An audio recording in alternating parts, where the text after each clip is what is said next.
So let's learn about keywords in Python. Keywords are basically those reserved words in Python which have special meaning. For example, uh, let's look at a few keywords. And of course, keywords cannot be used as variable names or function names or any other identifier. Of course, keywords are case sensitive. If you already know C, C++, or Java, there are keywords like if, else, etc. In and I think in C we also have other keywords like for, right? All these are reserved words which have a specific meaning in the language, and hence you cannot use those words the way you would want, right? So let's look at a bunch of keywords that are there in Python.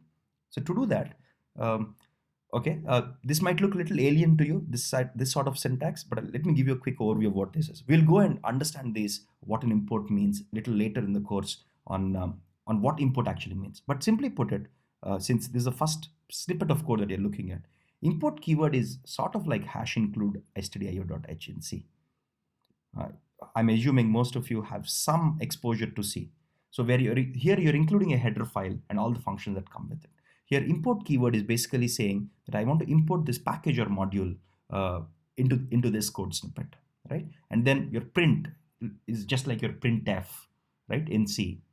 So you're just saying print keyword.kwlist. So kwlist here is a list. We'll understand what lists are a little while later. List is a special data structure which can hold a bunch of values. Okay, you can, for now you can think of it like an array, just for now. Of course, there are differences between lists and arrays, but for now just think of it as an array for simplicity. So I'm saying print the keyword list. The moment you say this, you get this bunch of keywords. So false is a keyword, none is a keyword. Just like C, you have if as a keyword. You also have else as a keyword. You have for as a keyword. There are more keywords here than in C, of course. In C, you don't see the keyword class, right? In C, you don't see the keyword raise, right? Of course, you do see the word return for function return and things like that, right? You don't see the word yield in C. And if you want to know how many keywords are there, it's also very simple. You're just simply again printing. You're using the function len, len, which stands for length. So you want to know the length of this keyword list, right? Keyword list. So this is the name of the module in which this list is present, and you're just saying keyword.kwlist, which prints the length of the keyword list. And there are 33 keywords in Python. So by the way, I'm using Python 3 here. I strongly recommend all of you use Python 3 because in my notebook, and by the way, this is a IPython notebook. It's very interactive. For example, let's see. I can run this code here. I can just run this cell like this. Right? I just ran it. Suppose if I remove this line, I'll show you how to do comments later. But if I just remove that line goes away, right? I'll show you some interactive code as and when needed. But for now, I'll just go through the code snippets that I've already written, just so that I don't screw it up in between. Having said that, let's look at identifiers. Now, what is an identifier?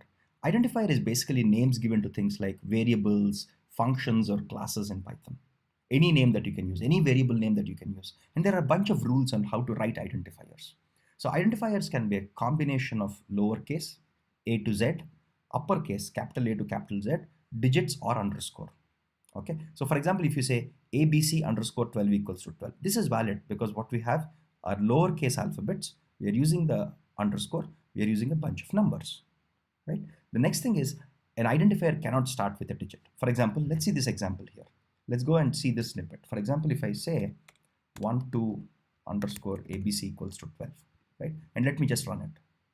Okay. It says this is an invalid token.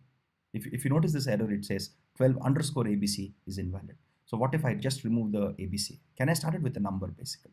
Or it says 12 ABC is invalid syntax, right? So you can't start an identifier like a variable name with a numeric symbol like a digit between 0 to 9, right? But you can put it anywhere. So for example, here I can say this is perfectly okay. You just can't start it.